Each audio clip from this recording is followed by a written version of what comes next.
The Vancouver Island Economic Alliance is all about achieving a vital and sustainable island region economy. We collaborate with stakeholders to solve problems and promote opportunities. Every October, VAIA hosts the State of the Island Economic Summit, a meeting place for ideas where you can network with decision makers and be informed of relevant grassroots trends in the island economy. VAIA's annual economic report is the only publication of its kind in Canada. It is user-friendly and puts important, timely data at your fingertips. Foreign Trade Zone Vancouver Island provides ready access to Canada's duty and tax deferral opportunities and attracts foreign direct investment to the island region. And the Island Good brand, created by VAIA, makes it easy for shoppers to find local products and is proven to increase sales for island producers. If it's Island Good, whether it's potatoes or gin or mattresses, it's good for our economy, good for sustainability, and good for us all. VAIA, a non-profit membership organization that leads creation of transformative economic opportunities.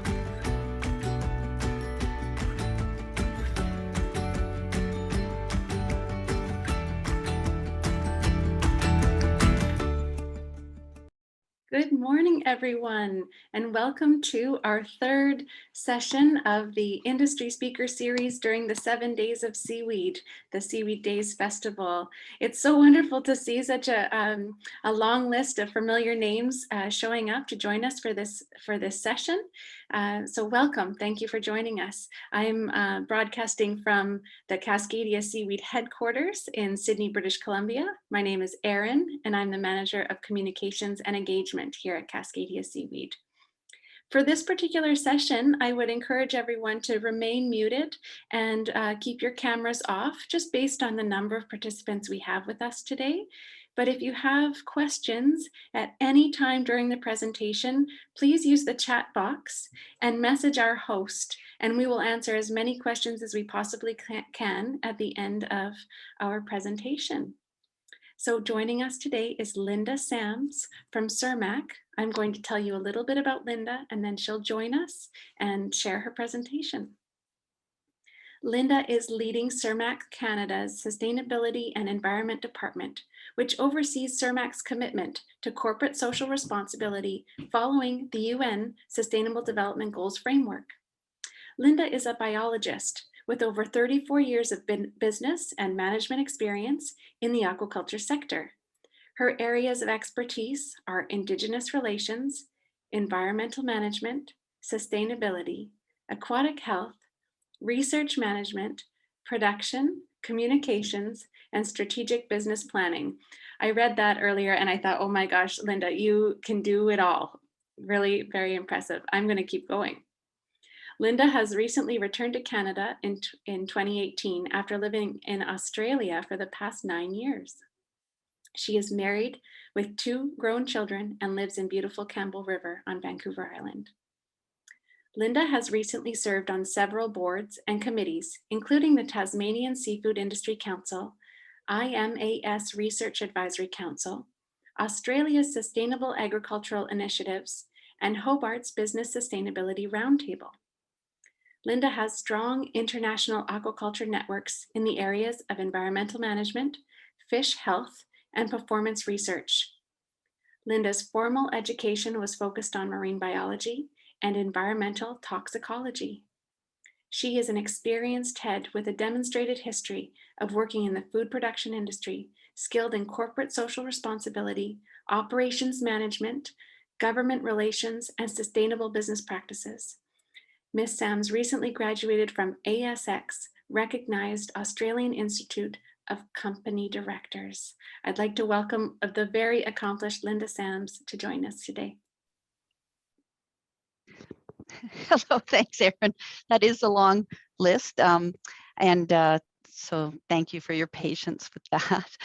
IT specialist isn't added onto my skill set. So I'm just sharing my screen now, and hopefully I get this right. And there. Are we good, Erin? You're good to go, Linda. Okay, lovely. Thank you, everybody. I just want to thank everyone for having me today. I'm speaking to you from Campbell River on the northeast side of Vancouver Island in the traditional territory of the Weewakam Nation. And I would like to thank the organizers of this wonderful festival. I've been following the speakers, and all of you have had taken time out of your busy lives to listen to me today. So, you know, why the heck am I here as a salmon farmer? That's a very good question. And basically, despite all that intro, that is what I am. Once a farmer, always a farmer. I've, like Erin had mentioned, I've been in the industry for 34 years, and that'll probably come into play later in the presentation when I talk about some of the hard lessons we've learned as salmon farmers from a startup position. But mostly I want to focus on the real positive aspects of seaweed and the opportunities. So once a farmer, always a farmer. That's me and the 4-H with my calf Sunshine. I grew up on a terrestrial farm, and then that's me in the middle doing mussel research or being a research assistant for a project on Main Island, and then me in later days in Australian waters. Much what I learned growing up on a farm, I took to salmon farming because it was very startup in the 80s when I first started in it.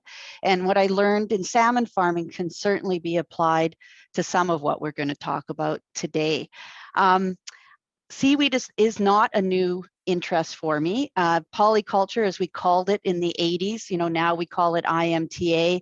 I did a term project on it in Bamfield Marine Station. In the 90s, I had done some co-work, supporting some research out on our farms with Dr. Steve Cross. And then in Australia, I really got my first chance to apply this to a commercial scale. So I'm not a seaweed expert by any stretch of the imagination, but I know a thing or two about growing food in the ocean, and hopefully have some knowledge to share with you today. As we are having an international audience, it's important that all of this be spoken in the context of BC and Canada's commitment to UNDRIP, or the UN Declaration on the Rights of Indigenous People, and reconciliation. And it's why I put that in the slide today. Business has an important role to play in reconciliation, and this with UNDRIP is central to any developing industry in Canada. So I wanted to name that right up front. And last but not least, I really embrace the concept of farmers helping farmers. And that is why mainly I'm here today. So today in this presentation, I'm going to talk a little bit about global challenges. We need to be paying attention to the health of the planet and the health of people. Sustainable and healthy seafood has a key role to play in the low carbon future and in transforming global systems. We've heard already 2 excellent speakers talking to that.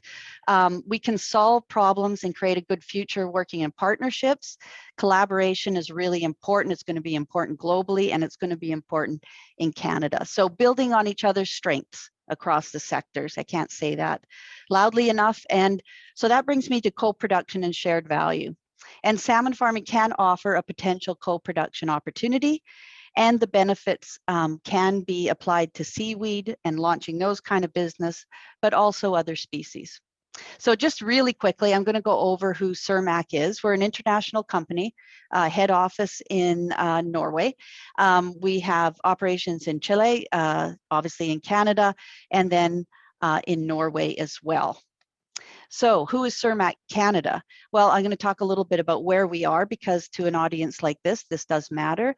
We have operations on the east side and the west side of Vancouver Island, 26 marine leases, for freshwater or land-based hatchery sites processing, and we contract process to Browns Bay and Campbell River, and a couple head offices, and between 250 or 300 employees, depending on the time of year and processing activities. So we're not a super large company. We have a number of marine leases in different areas, which I show on the map here. When I'm talking about co-production, that can be of interest to people. So the UN Sustainable Development Goals, this is pretty central to Cermaq as well. These goals have been discussed at the conference already. We've heard from the keynote speaker, and Cermaq has been embedding these in our business model for several years now, including a global focus, which I'll talk a little bit more about in a minute. What I do want to also mention here again is UNDREP and the importance of respecting and understanding that as you develop your business model. Myself and Cermaq are still learning and being educated on this. However, I raise it again for our international audiences here as an important recognition of a necessary path forward for businesses in BC and indeed Canada. As you will see from upcoming slides, any seaweed work, that's hard to say, we have participated in Canada obviously respects these principles. So Cermaq's global partnerships. The reason I'm going to spend few minutes on our global partnerships is to give everyone a sense of Cermaq's values and the support that sits behind Cermaq Canada and indeed myself, with a focus on innovation and shared value approaches, which I'll explain about a bit more further on, and to give a sense of why Cermaq's participation on a global stage on future food security and climate change is so relevant to our discussions today.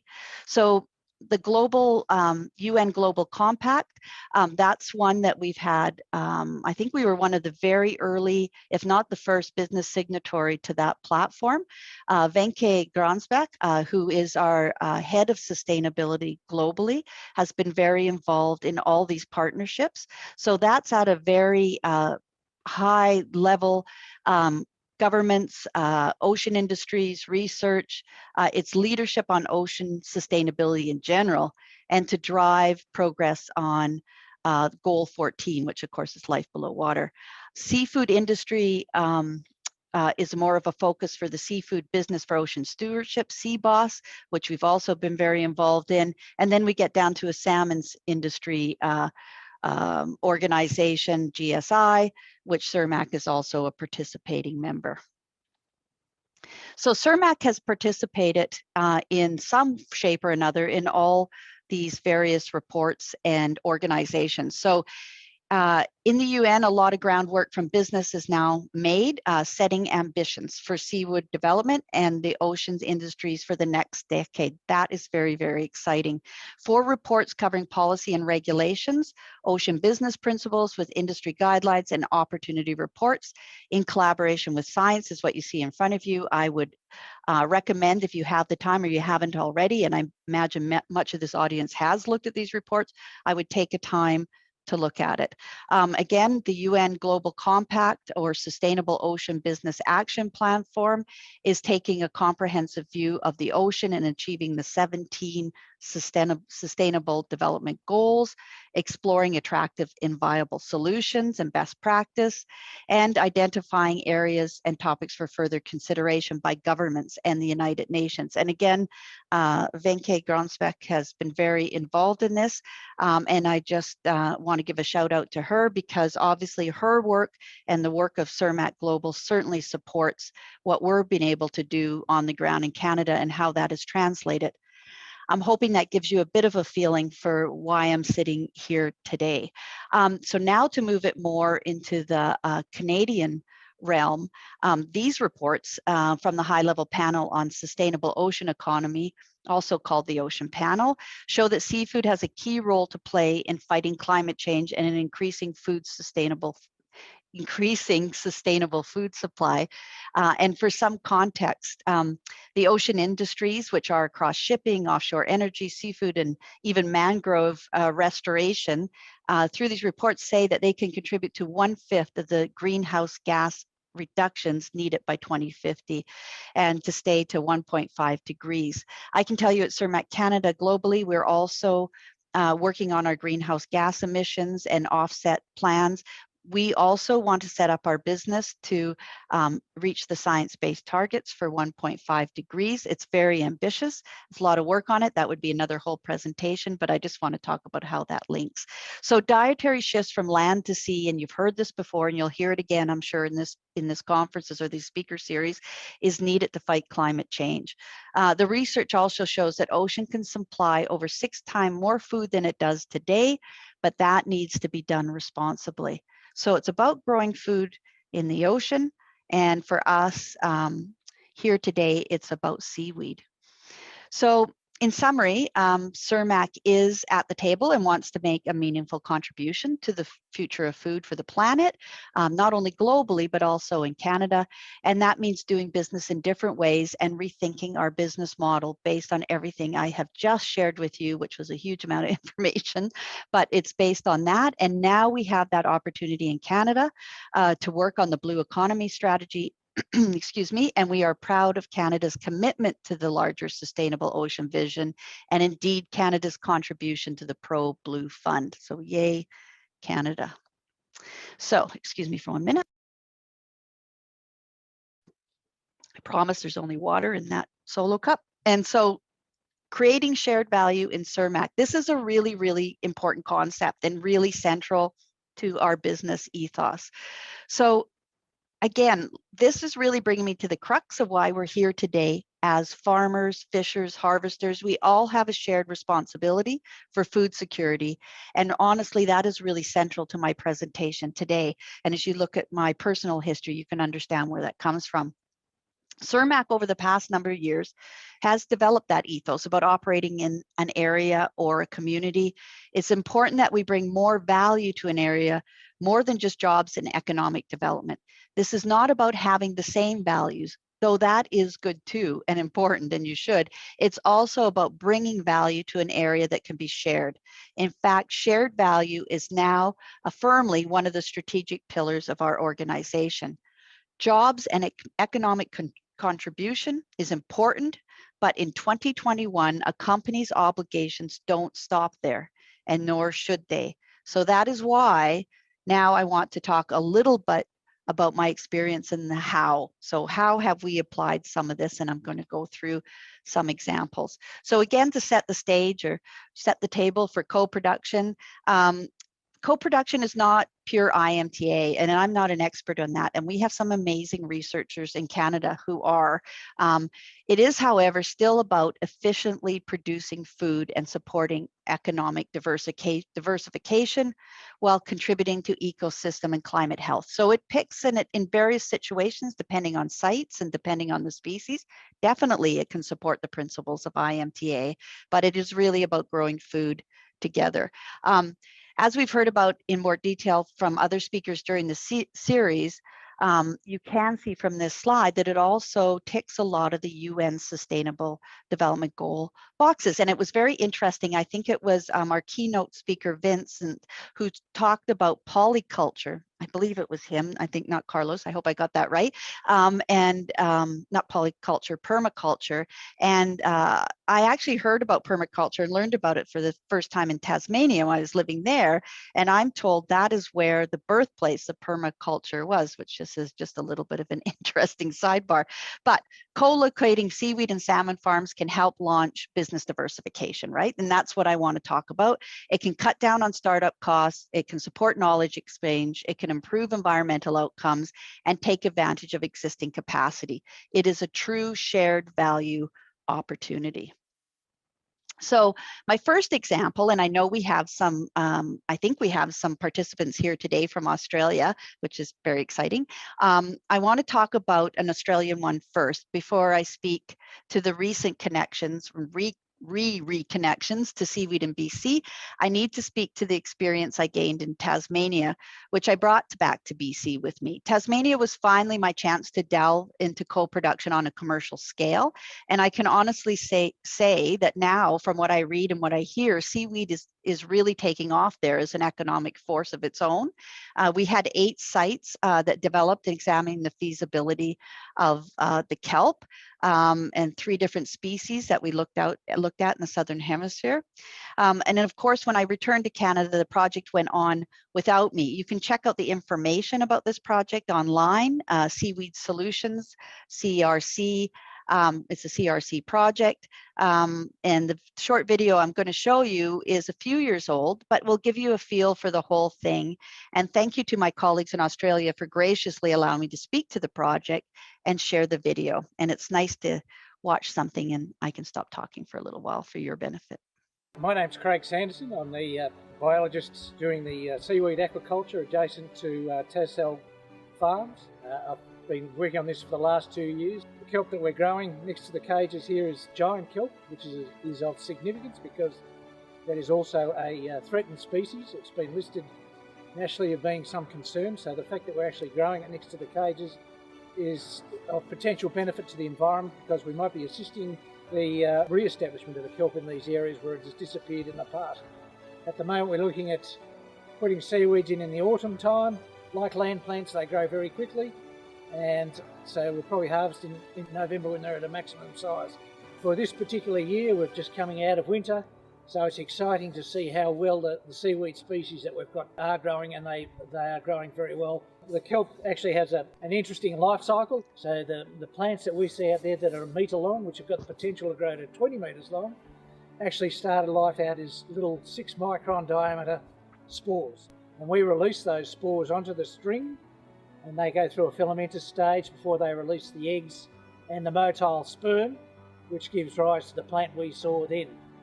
The interest is, from Tassal's perspective, to see whether it might be a tool from the environmental perspective in terms of taking up any of the excess nitrogen that might be in some of these places. And part of the next process also was we hope to be able to have some products from those seaweeds, so that goes hand in hand with scaling it up to the next level. I mean, we all stand on the shoulders of the people that have been before us, so there's been an awful lot of work researching the seaweeds over a number of years. Today is just another step in the whole process, so every time I go out it's new in terms of what I learn. Today is just confirming the fact that the seaweeds are doing very well. They're at such a stage where I'll be doing a harvest in the next couple of weeks, which is particularly exciting because it represents a new phase of the whole project. And then we've got to determine what we're going to be doing with the products that are associated with the seaweeds that we're growing next to the salmon farms. Tassal are the leaders in this area, and we hope to remain the leaders in this area and show that it can add an extra element to the sustainable culture of the fish that they're growing at the moment. Tassal's always looking for techniques to implement to help us reduce our footprint. We're very committed to that. We think IMTA is a great way to help us achieve that goal. It's quite exciting to be a part of Australia's first aquaculture site actually. Together with the ecological and environmental benefits that it provides, it also provides increased biological performance for the species that we grow. So it's really a win all round. Thank you. Now, am I back and everybody's hearing me well? I'm sure somebody will let me know if I'm not. The next project, and it's always nice to watch that and those familiar faces. That was really nice. So thank you everybody for watching that video for me. The next project I'd like to speak to is much closer to home. Upon return to Canada, I was looking to see if we could reproduce some of the previous success with our farm. So that was in 2018. I reached out to Dr. Steve Cross and North Island College for support and trialed our first seaweed in 2019. This slide speaks to work at one of our farms in Clayoquot Sound in Ahousaht Territory and one of the Ahousaht marine tenures in the same area. So we have farm tenures in that area, and Ahousaht owns the Cormorant site that you'll see referenced in this project. So Cermaq has had a long working relationship with Ahousaht, and we operate under a protocol agreement in Ahousaht Territory. The goal was the same, building capacity for kelp aquaculture, and Ahousaht Business Corp, or ABC, as you see that on the slide, has allowed me to say today that after these trials, they now are pursuing a business opportunity in growing kelp into the future. That is an amazing and great outcome. And thank you to Alison Byrne for her work on this project from North Island College with Cermaq and a house business corp. We looked at a number of parameters on this, and I'll talk a little bit more about it maybe on this slide, but we were looking, of course, at some of the interactions. We were looking at the actual performance of the kelp, so from a very commercial perspective, but just a little bit more words about the farm-based trials. And I mean, we could spend hours talking about this too, but it's some of the diagrams here showing you how we set it up. It is possible to have kelp lines around your farms. Our production managers are very engaged and very supportive of this approach. It does create challenges. It comes down to anchoring, how you anchor and how you anchor your farm and tie off your farm and access to the farm itself and in fact to the kelp. But it does add some complexity to the operational aspects of our regular farming routine. But as with all challenges, the right approach and some innovation can solve many issues. We really certainly learned a lot about this during this trial. It can be done. It may mean that we anchor our farms in a different way. Okay. The second project I want to talk about today was also done with North Island College and with Untitled Seafoods. Larry Johnson will be speaking later today at 1 p.m. So I do not want to spend too much time on this one as he will be telling their story, I'm sure. But Untitled Seafood and Cermaq created an opportunity to work together and to study the feasibility of aquaculture projects on and around Vancouver Island and to pursue projects that show promise for returns, both in terms of economic benefits and capacity building for First Nations interested in aquaculture. We provided one of our unused sites and joined as a project partner to add capacity to the project. In doing so, we entered into a memorandum of understanding, or MOU, to establish a framework, a formal framework whereby the parties could collaborate to study the feasibility of aquaculture projects with a focus on seaweed. This work resulted in Untitled Seafoods entering into a partnership with Cascadia Seaweeds and moving ahead with their seaweed goals.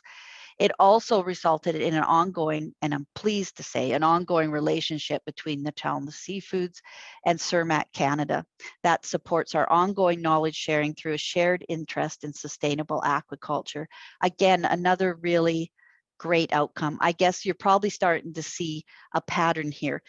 Being involved in being able to launch or support or in ongoing support and building relationships farmer to farmer is how this shared value projects are moving forward. Just quickly before I move off the projects here, there's another diagram of one of our farms showing the deployment of lines around our system. The kelp lines are on the squares on the edge of the lease. I just want to point out there's also other operational opportunities regarding fallowing our sites. So when we fallow our sites, we rest them potentially between production cycles. Sometimes it's as short as 4 to 5 months, but it can be as long as almost 2 years, depending on the situation. While those sites sit empty, that's a perfect opportunity to be able to grow kelp or seaweed or trial or to use them for some other aquaculture use. Co-production doesn't always mean that the farming needs to be side by side, really close side by side. It could be in the same waterway. It could be maximizing the use of marine tenure, which we all know are very valuable and difficult to come by to maximize another business opportunity. And that's a perfect segue into this slide. So I'm looking at my time here, how I'm doing. Okay, so it's about finding synergies and opportunities. And honestly, this is probably the real meat of my presentation. I'd like to build further on the concept of capacity and available resources. Salmon farming is a very well-developed industry. And when it comes to that, we have many skilled individuals and services all along the value chain. Everything from land-based facilities to processing to transportation, cold chain, sales, marketing, and many more in between. This is where co-production can really make sense, especially in a startup phase. We heard from one of the other speakers yesterday how important safety is, food safety, OH&S, occupational health and safety, and environmental safety. And that is a place where, as a long-term food industry, we have a lot of capacity to share. Many of the investments have already been made, and we've heard about yesterday, there's still opportunities for smaller organizations or farmers to get involved in seaweed. And obviously, this is one of the ways to facilitate that. I think the last 3 examples I showed you were all different, but at the same time, all successful. So what does Cermaq get out of this, you ask? Well, plenty, I say. Casting our mind back to the shared value diagram I showed you, Cermaq is dependent on the acceptance of rights holders and its key stakeholders to operate its business. There'd be no surprise to anybody about that listening to this presentation. Shared value creation is really important for building trust and reputation in communities, markets, and in society. It's the way businesses need to operate in the future. These opportunities can be developed with many different groups, but all of them leads to shared prosperity and stewardship. And that's good for our business resilience, and our sustainability. So really, we get as much out of it as anybody working with us does, because what we're looking at is trying to build a seafood food system that ticks all the boxes, not only and most importantly for the rights holders of where we operate, but also for all stakeholders across Canada. So I just want to leave this one with you for just a minute longer, because I think this is really what we have to offer the seaweed industry. So as I was saying, shared value leads to shared prosperity. It can also mean supporting other industries, tourism, hospitality, conservation, and environmental science. I've had experience working with eco-tour operators before. We can do, when we're doing this kind of work, there's a lot of people are quite interested in it. There's that opportunity. We can also do conservation. If you heard Craig Sanderson talking on that video around kelp reseeding, everywhere in the world, we're seeing the loss of kelp beds. That's a conservation opportunity. And of course, if we pool our resources, we can do a very good job on area-based management or larger area science. So that is really all relevant to this as well.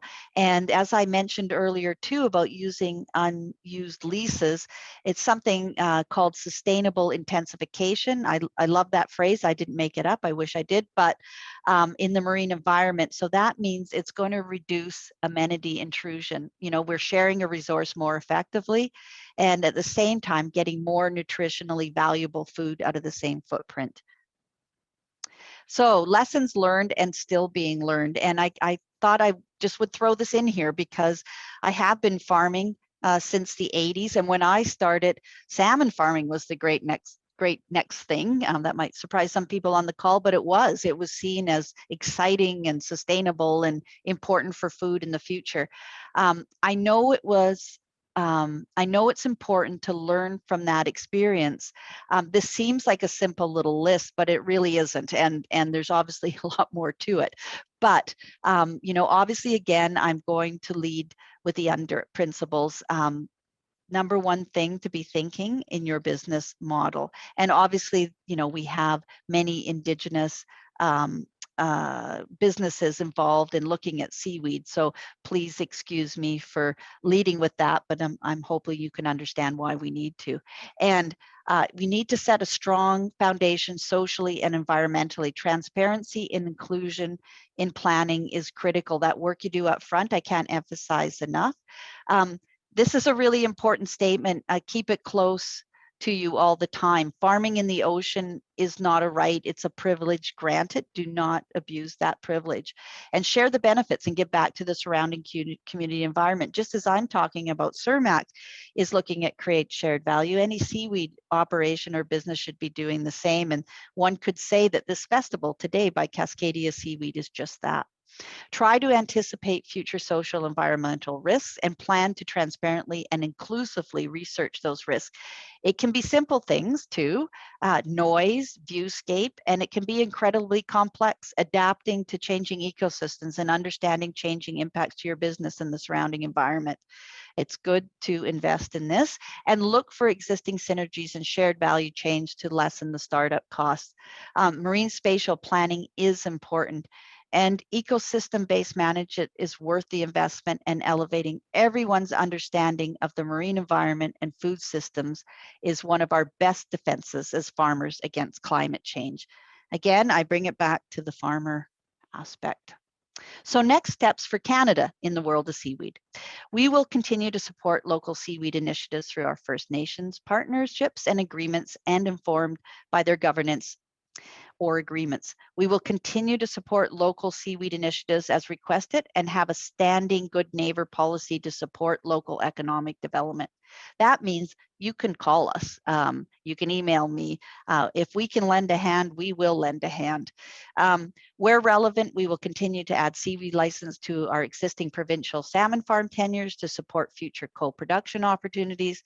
Our next goal is to develop a directed research plan to better understand the interaction between our farms and co-produced seaweed or close by seaweed operations. And we will continue to share capacity through the value chain in support of an emerging industry, with a focus on our existing agreements and partnerships. If you want to reach out for any reason on any of the material I presented today, my contact is below, linda.sams@cermaq.com, and of course can always be accessed through this organization. So in summary, seafood is important to the solution of global challenges. The good solutions require cooperation, innovation across all sectors.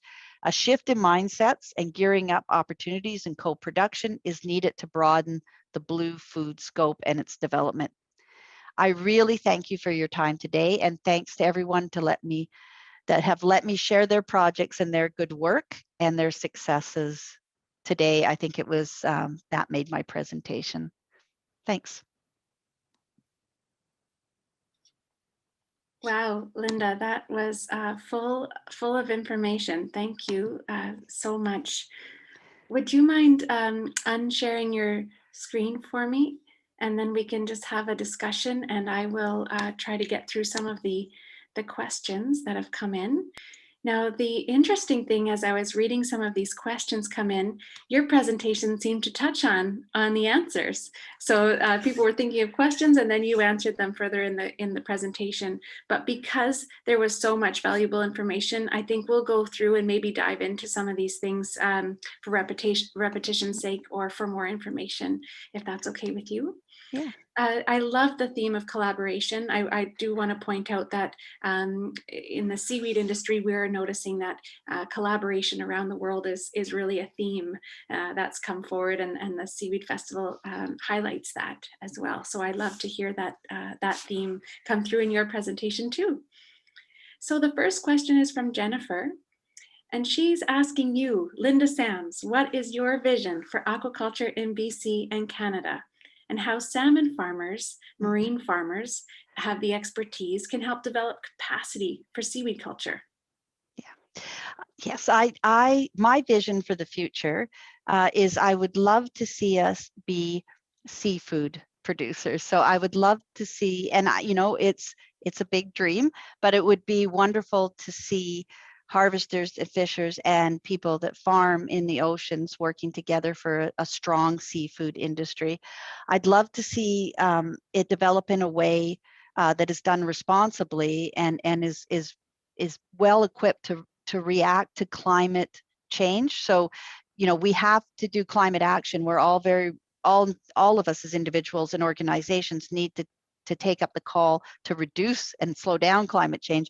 But as farmers and food producers, we have to learn how to react and respond and be flexible.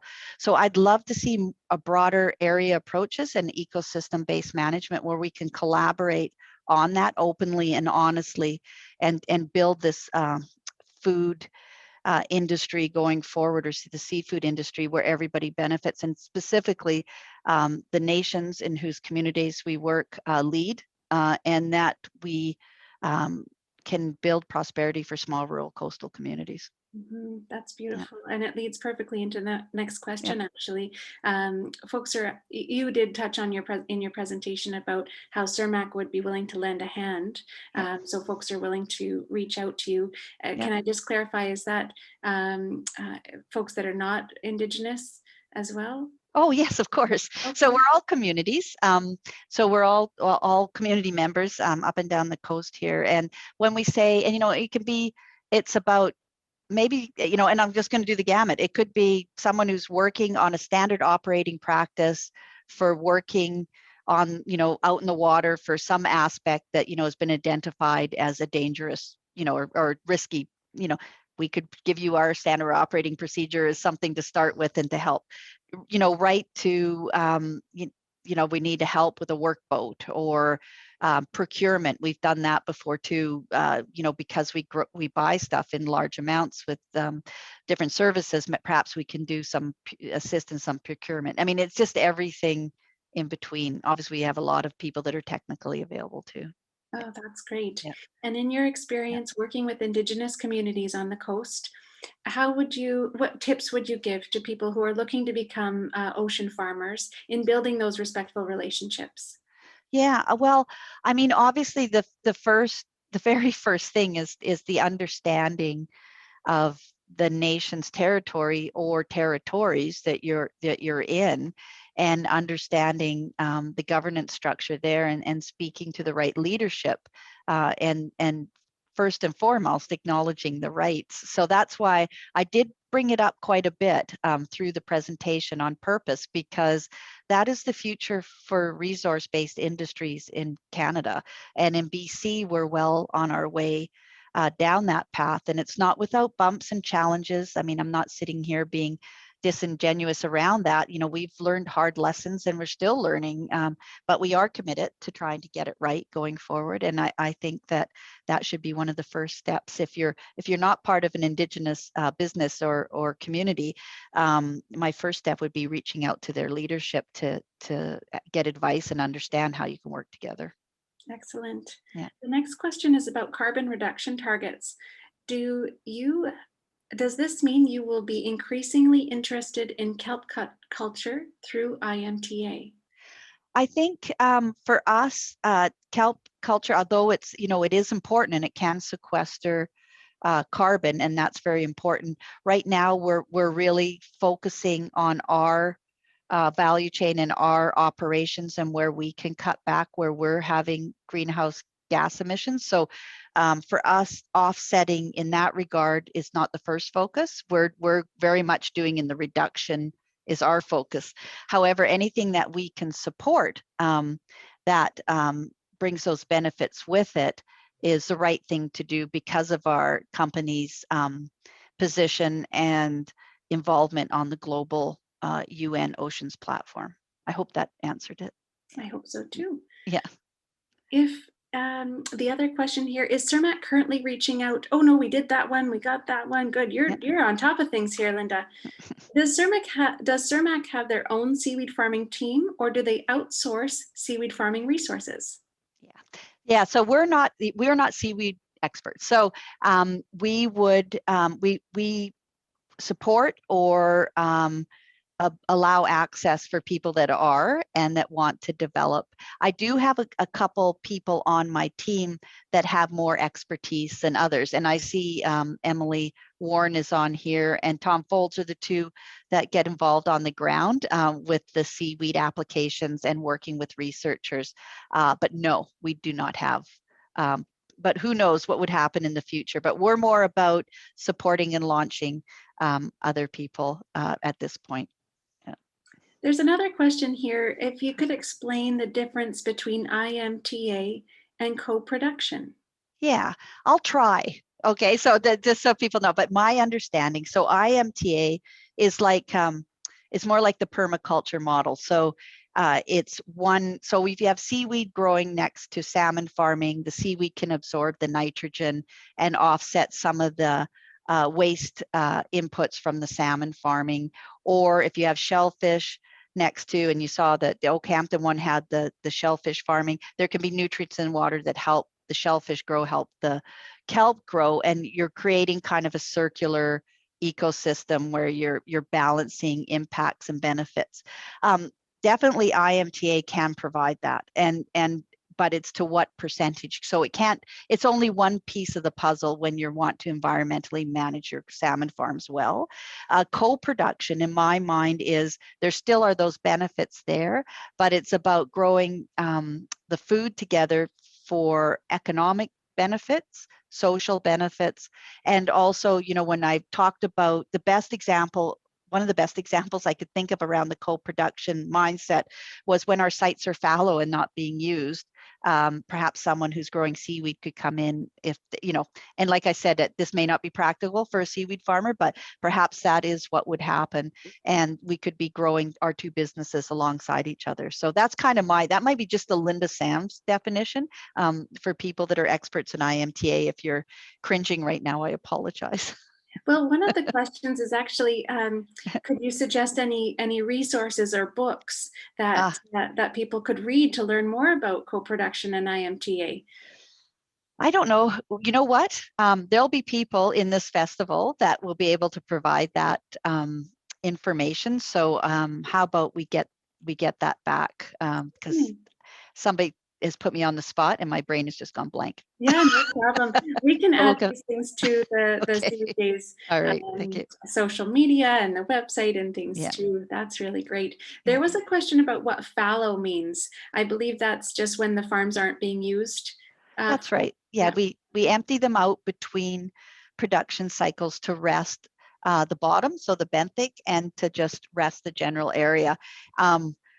They still have anchoring. They still have cage arrays, potentially, sometimes just the grid lines for it and no actual pens in there. Sometimes they have pens in there. So it's basically a framework for a farm with no fish for a while. Yeah. Okay, Linda, I think that's all we have time for. There are a lot of questions though, so I'm going to save the chat and go through those. And if there's any further questions, I might be sending you another email and seeing if we can answer these for some folks. I would like to point out to the audience that there will be some great networking opportunities during the Seaweed Farming 101 workshop. And we also have a Facebook group set up to foster connections throughout the festival and after the festival. So that'll be good resource for people who want to continue these conversations. So Linda, thank you so much for that wonderful information. I'd also like to recognize Vaia and Selena from Vaia is with us today for hosting the speaker series for us during the festival, and to the participants. We had about more than 65 participants on the call with us today, and that is really wonderful. Thank you everyone for being here. Thank you.